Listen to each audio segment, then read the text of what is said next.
अस्सलाम वालेकुम first year बेटे। Open your biology book page number 114। अपने लास्ट लेक्चर में मैंने आपको लिपिड जो हैं बेटे वो स्टार्ट करवाए थे। मैंने आपको बताया था कि lipids are loosely defined non polar molecules that are insoluble in water. हमने कहा नेक्स्ट जो हमारे ऑर्गेनिक मॉलिक्यूल्स थे वो हमने स्टार्ट किए थे लिपिड्स। और लिपिड्स की मेन क्या हमने देखा था कि दे आर नॉन पोलर और they are insoluble in water. उसके बाद मैंने आपको बताया था कि लिपिड्स को हमने बहुत सारी, ये डाइवर्स ग्रुप है, इसकी बहुत ज़्यादा क्लासेस हैं। पहली class that is acyl glycerol जो है वो मैंने बेटे आपको कल कंप्लीट करवाई थी। Acyl glycerol are composed of 2 subunits. कौन कौन से? Glycerol and fatty acid. बेटे आपने कंफ्यूज नहीं होना, ये चैप्टर बहुत ज़्यादा इंपॉर्टेंट है, पहली बात। दूसरा, जब आपका कंसेप्ट क्लियर हो जाता है ना हर चीज़ का, तब आपको कोई भी चीज़ जो है वो डिफ़िकल्ट नहीं लगती। सीक्वेंस वाइज पढ़ो। हम क्या पढ़ रहे हैं? लिपिड। पहली क्लास कौन सी पढ़ ली? Acyl glycerol. एसाइल ग्लिसरॉल किससे मिलके बनते हैं? ग्लिसरॉल और फैटी एसिड से, ठीक है। और दो तरह की इनकी एसाइल ग्लिसरॉल जो हैं ऑयल्स भी हो सकते हैं, फैट्स भी हो सकते हैं। इनमें डिफरेंस क्या था? मेन डिफरेंस क्या है कि एक रूम टेम्परेचर पे जो है वो सॉलिड है और एक रूम टेम्परेचर पे क्या थे? लिक्विड थे। और इनकी जो है कॉमन एग्जाम्पल भी मैंने आपको बताई थी। फिर हमने क्या पढ़ा था? हमने रिएक्शन पढ़ा था कि जो एसाइल ग्लिसरॉल है basically they are the ester. Ester क्या होता है? ईस्टर फॉर्मेशन पूरा रिएक्शन है और जो कंपाउंड या प्रोडक्ट बनता है उसको हम लोग क्या कहते हैं? ईस्टर कहते हैं। यानी कि जब आपके पास एक फैटी एसिड और एक अल्कोहल आपस में मिलते हैं तो वो जो पूरा रिएक्शन होता है उसको बेटे क्या कहते हैं? हम लोग ईस्टर कहते हैं, ईस्टर फॉर्मेशन। और जो प्रोडक्ट बन रहा होता है उसको हम लोग क्या कहते हैं? ईस्टर कहते हैं। फिर मैंने आपको ग्लिसरॉल और फैटी एसिड यानी कि दो चीज़ों से मिलके एसाइल ग्लिसरॉल बन रहे थे, उन दोनों चीज़ों को अलग अलग हमने स्टडी किया। ग्लिसरॉल क्या होता है? इट इज़ 3 कार्बन अल्कोहल मैंने कहा था। और फैटी एसिड क्या होता है? फैटी एसिड जो है वो 3 कार्बन जो अल्कोहल थे उनके साथ जो है 3 ही फैटी एसिड जो हैं वो अटैच होंगे। फैटी एसिड में जो है कार्बन जो है उनका नंबर डिफरेंट हो सकता है, from 3 carbon to even 30 carbon जो है इसके स्ट्रक्चर में प्रेजेंट होते हैं। फैटी एसिड जो हैं इनका जो जनरल स्ट्रक्चर था वो हमने ड्रॉ किया था। और मैंने आपको बताया था कि 2 तरह के फैटी एसिड है, एक है सैचुरेटेड और एक है बेटे अनसैचुरेटेड। इन दोनों में जो मेन डिफरेंस था वो क्या था? सैचुरेटेड में सिंगल बॉन्ड प्रेजेंट था, अनसैचुरेटेड में क्या था? डबल बॉन्ड प्रेजेंट था। ये मेन डिफरेंस था। फिर आपको मैंने इनका स्ट्रक्चर ड्रॉ करके दिखाया था कि इनके स्ट्रक्चर में 3 कार्बन से लेकर 40 कार्बन तक जो है सैचुरेटेड और अनसैचुरेटेड में कार्बन प्रेजेंट हो सकते हैं। लेकिन कार्बन की एक साइड पे कार्बोजाइल ग्रुप यानी कि COOH जो है उसका अटैच होना जो है वो मस्ट है, कंपल्सरी है।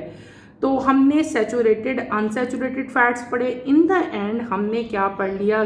एसाइल ग्लिसरॉल जो है उसका जो मेन इंपॉर्टेंस है वो हमने पढ़ी थी कि ये जो है एनर्जी कंटेनिंग कंपाउंड्स हैं, ठीक है। ये एनिमल सेल को, प्लांट सेल को जो है डिफरेंट मेटाबॉलिक एक्टिविटीज़ के लिए जो है वो एनर्जी स्टोर करते हैं, ठीक है। बिफोर गोइंग टू और इन द एंड हमने जो है रिएक्शन भी कर लिया था। मैंने आपको पूरा रिएक्शन जो ओवरऑल हमने पहले पढ़ा था ईस्टर फॉर्मेशन वाला वो मैंने आपको सारा का सारा दोबारा बताया था किस तरह जो है वो कंप्लीट होता है। Before going to next topic, अब मेरे एक और चीज़ मैंने आप लोगों को करवानी है जो कि इम्पॉर्टेंट है और बहुत सारे चांसेस हैं कि बेटे वो आपके पेपर में आ सकती है। That is the difference between saturated and unsaturated fats.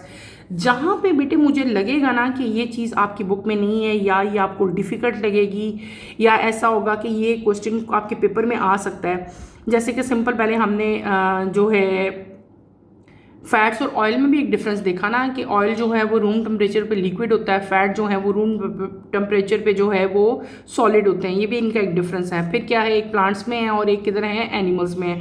तो इस तरह के डिफरेंसेस जो हैं इनको अंडरलाइन कर लिया करें, आपके पेपर में जो है वो डिफरेंसेस अक्सर आते हैं।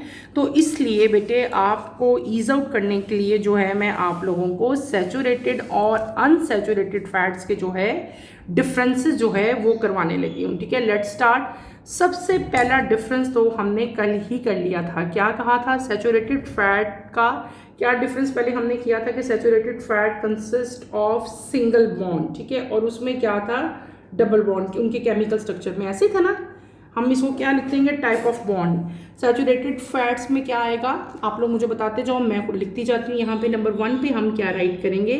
सैचुरेटेड फैट, मैं सिंपल वर्ड्स लिख रही हूँ, इनको सेंटेंस की फॉर्म में बेटे आप लोग खुद कर लेना। सैचुरेटेड फैट्स में क्या था, दे पोजेस सिंगल बॉन्ड, यहाँ पे क्या आ जाएगा बेटे, मैं लिखूंगी सिंगल बॉन्ड्स, ठीक है।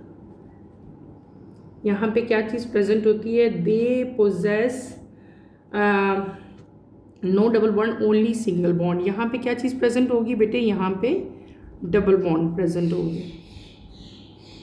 क्लियर, समझ आ रही है इस चीज़ की आपको। यहाँ पे क्या है, आपके पास सिंगल बॉन्ड आ रहे हैं, जबकि यहाँ पे आपके पास क्या आ रहे हैं बेटे, डबल बॉन्ड आ रहे हैं।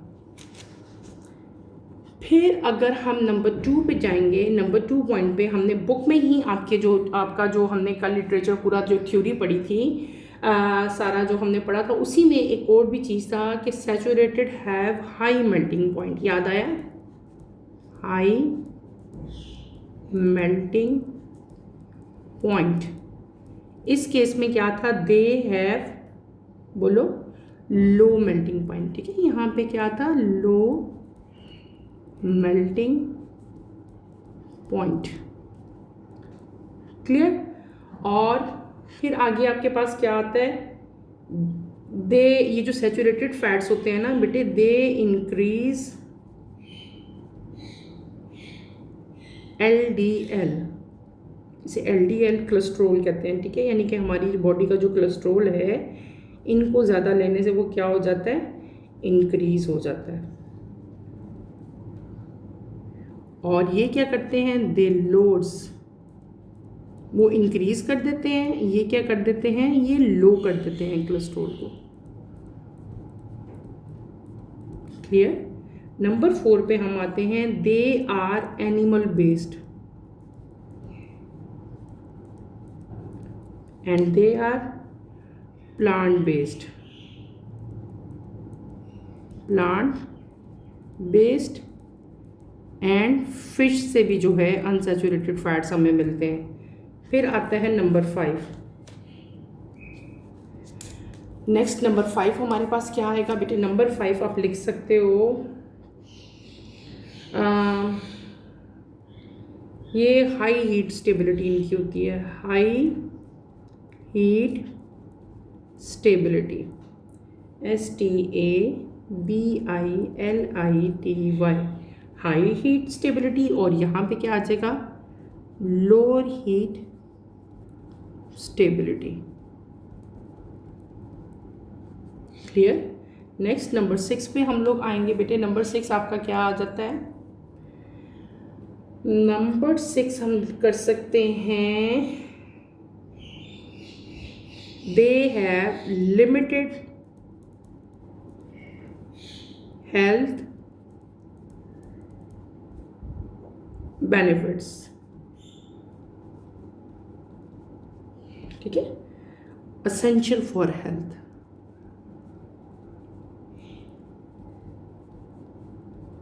They are essential for health. Number 7 पे हम लोग क्या यूज़ करते हैं, दे, इनका टिपिकल यूज़ लिखते हैं, they are use for baking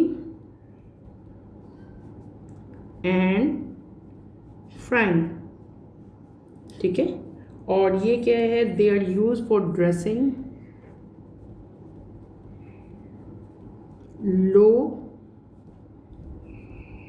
heat cooking. Clear. आगे आते हैं हम नंबर 8 पे, they lack essential fatty acid.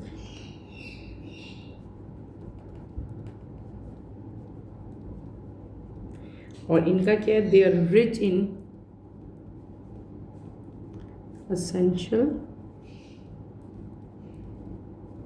Fatty acids.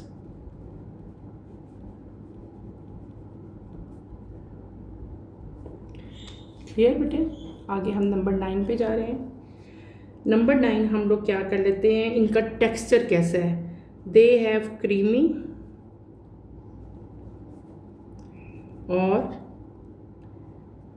Crispy texture. मैं ज़्यादा इसलिए लिखवा रही हूँ कि अगर आपको कोई डिफ़िकल्ट लगे तो वो आप छोड़ दो, और जो इजी लग रहा हो वो आप लोग जो है वो याद कर लो। दे हैव लिक्विड, इनकी जो है लिक्विड कंसिस्टेंसी होती है। They enhances liquid consistency clear. Number 10 हम लोग लिख लेते हैं इनकी शेल्फ लाइफ, ठीक है। लॉन्गर शेल्फ लाइफ,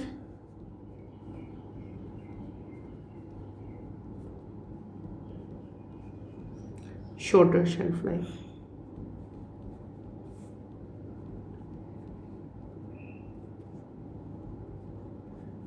ठीक है। नंबर 11 हम क्या लिख लेते हैं, नंबर 11 पे भी मैं जा रही हूँ बेटे। नंबर 11 पे हम क्या राइट कर लेते हैं, they potentially increase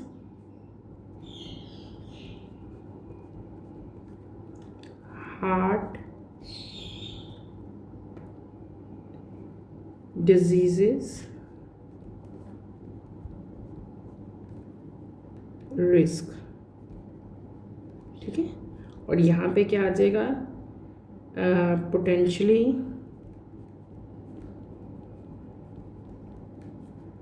reduces risk, ठीक है। ये हमने क्या कर लिए, ये बेटे मैंने आपको थोड़े सारे जो है इनके डिफरेंसेस बता दिए, बल्कि एक मेजर डिफरेंस तो हमें याद ही नहीं, हमने नहीं राइट किया, वो भी कर लें कि they are solid at room temperature, at solid at room temperature. और ये क्या थे, लिक्विड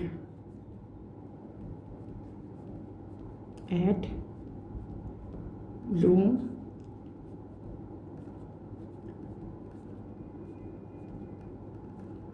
टेम्परेचर, क्लियर।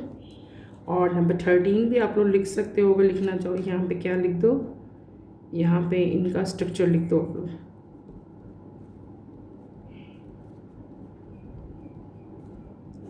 ठीक है।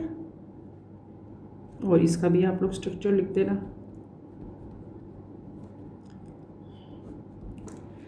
अच्छा बेटे, ये हो गए हमारे, क्या हमने पढ़ लिए डिफरेंसेस। मैंने आपको डिफरेंट टाइप के डिफरेंसेस जो हैं वो यहाँ पे राइट करवा दिए, क्योंकि ये आपके पेपर में अक्सर आते हैं और अभी भी चांसेस देके आ सकते हैं। हम लोग तैयारी हमें हर तरह से करनी चाहिए। मैंने आपको टोटल 13 डिफरेंसेस जो हैं बेटे वो लिखवाए। सबसे पहला डिफरेंस क्या था कि सैचुरेटेड फैट जो हैं they are single bond, unsaturated जो हैं they are double bond, they have high melting point, इनका मेल्टिंग पॉइंट जो है वो लो होता है। दे इंक्रीज LDL कोलेस्ट्रोल, ठीक है। और वो क्या करते हैं, वो LDL कोलेस्ट्रोल को क्या कर देते हैं, लोअर कर देते हैं। दूसरी चीज़ क्या थी, दे आर एनिमल बेस्ड। जो सैचुरेटेड फैट्स होते हैं वो क्या होते हैं, एनिमल बेस्ड होते हैं। ये आपने बात को जो है याद रखना है। फिर आपका क्या आया था बेटे, ये जो वर्ड मैंने बोला है ना, LDL कोलेस्ट्रॉल। LDL का मतलब क्या होता है, LDL का मतलब होता है लो डेंसिटी लिपोप्रोटीन, ठीक है। ये कोलेस्ट्रॉल की एक टाइप है, ये कोलेस्ट्रॉल की एक टाइप है, ठीक है। इसको क्या कहते हैं, लो डेंसिटी लिपोप्रोटीन्स। और क्लियर हो गया। अच्छा, आपने बस इसका नाम याद करना है, ठीक है। They increase cholesterol, they loads cholesterol, animal based है और ये प्लांट बेस्ड है। और दूसरा क्या सोर्स है इसका, हमें फिश से मिलते हैं। They have high heat stability, they have low heat stability, they have limited health benefits. इसके हेल्थ बेनिफिट्स हैं ही नहीं है, बल्कि they are essential for health, ये एसेंशियल है हमारी हेल्थ के लिए। इतने लिपिड जो हैं, इतनी जो अनसैचुरेटेड फैट्स हैं, इनकी एक परसेंटेज हमारी रिक्वायरमेंट जो है वो हमें चाहिए इतने, ठीक है। एक परसेंटेज है इसकी। बेकिंग और फ्राइंग में यूज़ होते हैं, ठीक है। जितनी फ्राइंग है वहाँ पे हम सैचुरेटेड फैट से यूज़ कर रहे हैं। जो अनसैचुरेटेड है बेटे, ये ड्रेसिंग में और लो हीट अक्सर आपने देखा होगा जैसे आप लोग सैलेड वगैरह बनाते हैं तो कुछ सैलेड्स में हम ड्रेसिंग के लिए कुछ ऑयल यूज़ कर रहे होते हैं, तो वो सारे के सारे ऑयल्स कौन से होते हैं बेटे, वो अनसैचुरेटेड फैट्स होते हैं। They lack essential fatty acid, जबकि ये वाले जो हैं they are rich in essential fatty acid. इनका टेक्सचर जो है क्रीमी या क्रिस्पी टेक्सचर होता है और इनका टेक्सचर जो है वो क्या होगा, आपको लिक्विड नज़र आएगा। फिर आगे आती है शेल्फ लाइफ की बात। शेल्फ लाइफ अगर देखी जाए, they have longer shelf life, ठीक है, और इनकी शॉर्टर शेल्फ लाइफ होती है। शेल्फ लाइफ जब आप ऑयल या बेटे ख़रीदते हो तो उसके ऊपर उसकी लाइफ जो है उसकी पैकिंग के ऊपर लिखी होती है। They potentially increase heart disease risk, potentially reduce risk. बेटे जो सैचुरेटेड फैट्स होते हैं उनसे हार्ट डिजीज़ के रिस्क जो हैं वो बढ़ जाते हैं और जबकि इनसे जो है वो रिड्यूस हो जाते हैं। अक्सर हार्ट पेशेंट्स को आपने सुना होगा कि डॉक्टर जो है उनको सैचुरेटेड फैट लेने से जो है बिल्कुल मना कर देते हैं उन पेशेंट्स को जिनको जो है ब्लड प्रेशर से रिलेटेड इश्यूज़ हों या उनको कोई हार्ट अटैक हुआ हो या हार्ट से रिलेटेड कोई भी इशू हो, तो उनको टोटली जो है सैचुरेटेड फैट्स बंद किए जाते हैं और उनको डॉक्टर प्रेफर करते हैं कि वो अनसैचुरेटेड फैट्स लें, लेकिन वो भी लो परसेंटेज जो है उसकी, यानी कि कम मिकदार में यूज़ करें। दूसरा था सैचुरेटेड फैट जो हैं ये सॉलिड है रूम टेम्परेचर पे, जबकि जो अनसैचुरेटेड फैट्स होते हैं they are liquid at room temperature. फिर मैंने कल आप लोगों को सैचुरेटेड और अनसैचुरेटेड का स्ट्रक्चर ड्रॉ करवाया था, आप लोग इसके डिफरेंसेस में वो स्ट्रक्चर भी जो है बेटे ड्रॉ कर सकते हैं। क्लियर हो गया? मैंने कोशिश पूरी की, मैंने 13 आपको डिफरेंसेस लिखवाए। आपके पेपर में 13 के 13 डिफरेंसेस नहीं आते, कम आएंगे, लेकिन आपको जितने वहाँ पे उस टाइम याद रहे आप लोग जो है वो लिख सकते हो, याद सारे कर लो, ठीक है, इसमें आपका ही फ़ायदा है। क्लियर हो गया? लिख लिए बेटे आपने? नेक्स्ट चलें हम अपने टॉपिक की तरफ। ओके, नेक्स्ट टॉपिक आज हम स्टार्ट करेंगे। हमारा नेक्स्ट टॉपिक क्या है बेटे? हमारा टॉपिक है नेक्स्ट वैक्सेस। हमने क्या कर लिया, एसाइल ग्लिसरॉल जो है वो कंप्लीट कर लिया। हमने उसकी क्लासिफिकेशन थी ना, लिपिड्स को हमने डिफरेंट क्लासेस में जो है डिवाइड किया हुआ था। सेकंड क्लास आज हम स्टार्ट करेंगे, that is known as waxes. Waxes are derived from acyl glycerol. They have high melting point because of large number of carbon atom and so are solid at room temperature. Chemically, waxes do not have any well-defined structure and composition. They are mixture of long chain alkanes with carbon atom in odd number, that is 25 to 23, alcohols other than glycerol, ketones and long chain fatty acid. Waxes are chemically inert. Like other lipids, waxes are strongly hydrophobic. So they act as protective covering and water barrier for living organisms. Waxes are widespread as protective coating on fruit and leaves. Some animals like insect, bird, sheep, etc. also secrete waxes over their skin. Waxes are used as waterproof paper and card. Waxes are also used in wax polish for furniture, footwear, vehicles. Waxes are also used to make candles. Waxes with colored pigment are used in making crayons and colored pencils. छोटा सा topic है आपका, that are waxes. हमने क्या पढ़ा, हमने reading जो मैंने भी टॉपिक की बेटे वो क्या चीज़ है, वो है हमने पढ़े waxes. What are waxes? Waxes जो हैं ये नेक्स्ट ग्रुप है बेटे, नेक्स्ट क्लासिफिकेशन है किस चीज़ की, लिपिड्स की जो है हम लोग पढ़ रहे हैं, ठीक है। इसकी सारी कंपोजिशन है, ये कैसे बने हुए हैं, ठीक है, और इनके यूजेस हैं वो सारे यहाँ पे लिखे हुए हैं बेटे। आपने इनके यूजेस अगर आपके पेपर में आते हैं तो आपने पॉइंट्स की फॉर्म में जो है यहाँ पे वो आप लोग जो है राइट करोगे। इसके सबसे पहले तो आपने इनको डिफाइन करना है कि ये बेसिकली हैं क्या, ठीक है। इन वैक्सेस जो हैं इनको हम लोग एसाइल ग्लिसरॉल से जो है ड्राइव करते हैं। अभी आपने पहली क्लास पढ़ी ना वैक्सेस की, जो लिपिड्स हैं उनकी पहली क्लास हम क्या पढ़ के आए थे, क्लासिफिकेशन हमने कर दी थी लिपिड्स की। पहली क्लास जो अभी हमने पढ़ी है जिसको हमने अभी कंप्लीट किया है उसी में से मैंने आपको सैचुरेटेड एंड अनसैचुरेटेड फैट के डिफरेंसेस भी करवाए बेटे। सबसे पहली क्लासिफिकेशन हमने क्या पढ़ी थी, एसाइल ग्लिसरॉल। दूसरी क्या चीज़ है, वैक्सेस। वैक्सेस को एसाइल ग्लिसरॉल से जो है वो डराइव किया जाता है। इनका मेल्टिंग पॉइंट हाई होता है क्योंकि इनमें नंबर ऑफ कार्बन एटम जो हैं वो क्या होते हैं, बहुत ज़्यादा होते हैं। दूसरी मेन इनकी प्रॉपर्टी क्या होगी, क्योंकि इनमें कार्बन नंबर्स जो हैं वो बहुत ज़्यादा होंगे। कार्बन एटम जितने ज़्यादा होते हैं उतना ही वो जो आपका मटीरियल है वो क्या हो जाता है, वो सॉलिड हो जाता है। तो आप लोग इसको कैसे हम सिंपली कह सकते हैं कि वैक्सेस को हमने एसाइल कोलेस्ट्रॉल से ड्राइव किया। इनका मेल्टिंग पॉइंट बहुत हाई है because of large number of carbon atom, ठीक है। मेल्टिंग पॉइंट भी कार्बन एटम ही पे डिपेंड कर रहा होता है, जितने ज़्यादा होते हैं उतना ही मेल्टिंग पॉइंट हाई होगा। और दूसरा क्या था कि ये जो हैं सॉलिड हैं, एट रूम टेम्परेचर पे जो है ये सॉलिड होते हैं। वैक्सेस जो है इनका कोई भी वेल डिफाइंड बेटे ना तो इनका स्ट्रक्चर होता है और ना ही इनका वेल डिफाइंड जो है वो कोई कंपोजिशन होती है, बल्कि दे आर मिक्सचर। मिक्सचर का मतलब है कि बहुत सारी चीज़ें मिलके जो है वो वैक्स बना रही होती हैं। कौन कौन सी चीज़ें हैं? Long chain alkanes. अल्केन्स में अल्केन्स हमने पढ़े थे ना, मीथेन, इथेन, प्रोपेन, ब्यूटेन। आप लोगों को याद हो हमने हाइड्रोकार्बन्स 9th क्लास में आप लोग पढ़ के आए हो, अल्केन्स, अल्कीन्स एंड अल्काइंस, 3 तरह के हाइड्रोकार्बन्स थे। तो उनमें से जो पहली टाइप थी डेट इज़ अल्केन, ठीक है ना। तो अल्केन की जो लॉन्ग चेन्स हैं उनसे क्या बनते हैं? वैक्सेस बनते हैं। अल्केन की लॉन्ग चेन के साथ अल्कोहल, कीटोन या फैटी एसिड जो है जब मिक्सअप होंगे तो क्या बनाएंगे? वो बनाएंगे वैक्सेस। लेकिन यहाँ पे एक बात और आपने याद रखनी है, जो कार्बन का नंबर होता है बेटे वो क्या होगा? वो हमेशा ऑड नंबर होगा, ठीक है, इवन नंबर नहीं होगा, यानी कि 2 के मल्टीपल्स नहीं होंगे। इतने ज़्यादा मैंने आपको बताया था they contain large number of carbon atom, तो उनका नंबर जो है वो 25 से लेकर बेटे 35 तक भी हो सकता है। दोबारा बता देती हूँ, वैक्सेस मिक्सचर हैं। किसके मिक्सचर हैं? लॉन्ग चेन अल्केन्स के, अल्कोहल्स के, कीटोन और लॉन्ग चेन फैटी एसिड। 4 चीज़ें बताई हैं। किस चीज़ के मिक्सचर हैं? अल्केन्स, अल्कोहल्स, कीटोन्स और क्या चीज़ आपके पास आ गई? Long chain fatty acid. इन 4 चीज़ों से मिलके क्या बनते हैं? वैक्सेस बनते हैं। कार्बन का नंबर जो है हमेशा क्या होगा? ऑड नंबर होगा, ये बात आपने याद रखनी है। फिर आते हैं वैक्सेस आर केमिकली इनर्ट। ठीक है। इनर्ट का मतलब क्या होता है? केमिस्ट्री में पढ़ा हुआ है आप लोगों ने, बहरहाल मैं दोबारा बता देती हूँ। ये जो वर्ड लिखा हुआ है ना, waxes are chemically inert, inert का मतलब होता है they don't have the ability और स्ट्रेंथ टू मूव। केमिकली ये क्या है? इनएक्टिव होते हैं।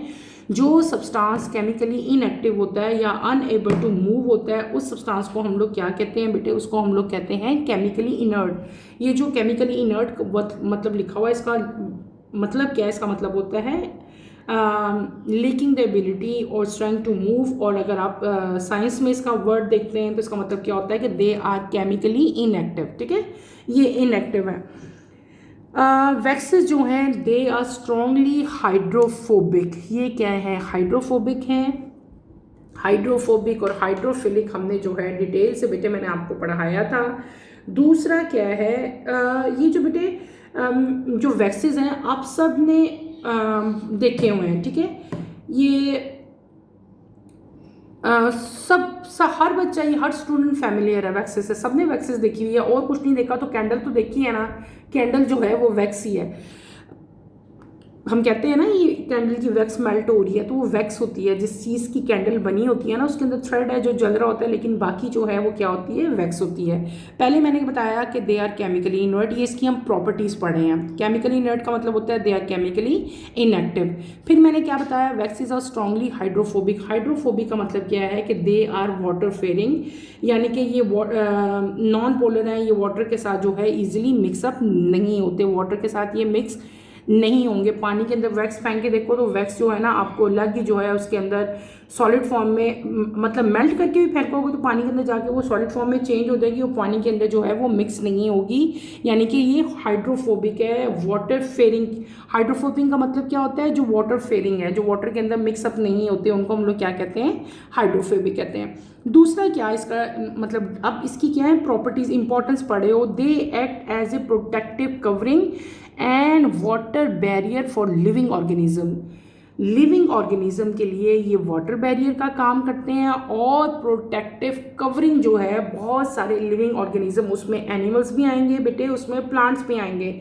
मैं आपको इसकी एग्जांपल दूंगी। वैक्सेस को जो है वाइड स्प्रेड, अक्सर आपने देखा होगा कभी आपके घर में एप्पल्स आएंगे ना, अगर तो एप्पल्स को जब आप ऐसे पानी के नीचे एकदम रखो या उसके ऊपर पुरानी आपने घर में भी नोट करना है, आप बाज़ार से एप्पल लाओ ना कभी, स्पेशली इम्पोर्टेड एप्पल्स, जब आप उसको प्लेस करोगे, उसके ऊपर आप पानी स्प्रिंकल करो, पानी शावर करो, तो पानी के ड्रॉप जो है ना वो गिरना शुरू हो जाएंगे। ये ड्रॉप्स आपको अलग से नज़र आना शुरू हो जाएंगे। क्योंकि उस एप्पल के ऊपर वैक्स की एक प्रोटेक्टेड लेयर जो है वो वैक्स लगाई होती है। वैक्स क्यों लगाई होती है? ताकि आपका जो फ्रूट है वो ख़राब ना हो, वो डैमेज ना हो। जब उसके ऊपर वैक्स लगा देंगे, जैसे अक्सर आपके फ्रूट्स हैं या कोई भी वेजिटेबल्स हैं बेटे, जब वो पानी में रहती हैं ना तो वो ख़राब हो जाती हैं चीज़ें। लेकिन जब उसके ऊपर वैक्स की एक लेयर लगा दी जाए तो उसके ऊपर पानी का कोई इफेक्ट नहीं होता। पानी उस फ्रूट के अंदर या उस वेजिटेबल के अंदर नहीं जाता, जिसकी वजह से उसकी जो शेल्फ लाइफ है फ्रूट की जो है वो इंक्रीज हो जाती है। आपका फ्रूट जो है वो ज़्यादा देर तक सर्वाइव कर लेता है। और सिंपली जो है, अगर आपको लग रहा है कि उसके ऊपर तो वैक्स लगी हुई है, तो बेटे जब आप उसको अच्छी तरह से वॉश करेंगे, बहुत अच्छी तरह उसको ज़्यादा रगड़ के धोएंगे, तो वो जो है ऊपर से रिमूव हो जाएगी। या सिंपली अगर आपको कभी लगे कि इसमें ज़्यादा वैक्स लगी है, तो आप उसका जो छिलका है उसको पील ऑफ करके जो है वो ईट करेंगे, या ज़्यादा जो है आपके लिए बेहतर होगा, जो जिनके ऊपर वैक्स लगी होती है। तो वैक्स जो है वो प्रोटेक्टिव कवरिंग है फ्रूट के ऊपर, वेजिटेबल्स के ऊपर, ठीक है। और कुछ वैक्स ऐसी है जो खुद से प्लांट जो है सिक्रीट करते हैं, ठीक है। बहुत सारे पौधे ऐसे हैं जिनके पत्ते आपने देखा होगा, बहुत लीव जो है बहुत शाइनिंग होते हैं। उनके ऊपर ही बारिश का पानी गिरे ना तो एक ड्रॉप उसके ऊपर ठहरा रहता है। अक्सर कभी कभी आप नोट करना, आफ्टर रेन कुछ प्लांट्स ऐसे होते हैं जिनकी लीव्स के ऊपर आपको पानी के कतरे अलग से नज़र आते हैं। वो क्या होता है कि प्लांट जो है वो खुद से वैक्स क्रिएट करता है, और वो वैक्स जो है वो उसको एक प्रोटेक्शन देती है फ्रॉम वाटर, ठीक है। इसी तरह बेटे कुछ एनिमल्स हैं जैसे कि बर्ड्स, इंसेक्ट और शीप्स, ये भी अपनी स्किन के ऊपर एक वैक्सी लेयर जो है वो क्रिएट कर लेते हैं, जो कि उनको डिफरेंट किस्म के डैमेजेस जो हैं, डिफरेंट किस्म के नुकसान जो हैं, स्पेशली वाटर भी जो है उससे भी जो है बचाती है। इसके अलावा जो है जैसे मैंने आपको कहा शीप जो है उसके ऊपर भी प्रोटेक्टिव एक वैक्सिंग लेयर है। वो अब पानी में तो शीप रहती नहीं है ना, वो गिरती है, तो वो उसका क्या रीज़न है बेटे? वो जो वैक्सी लेयर है वो बेसिकली उसको हीट से जो है वो सेफ रख रही है, सर्दियों में भी और in winters as well as in summer, ठीक है।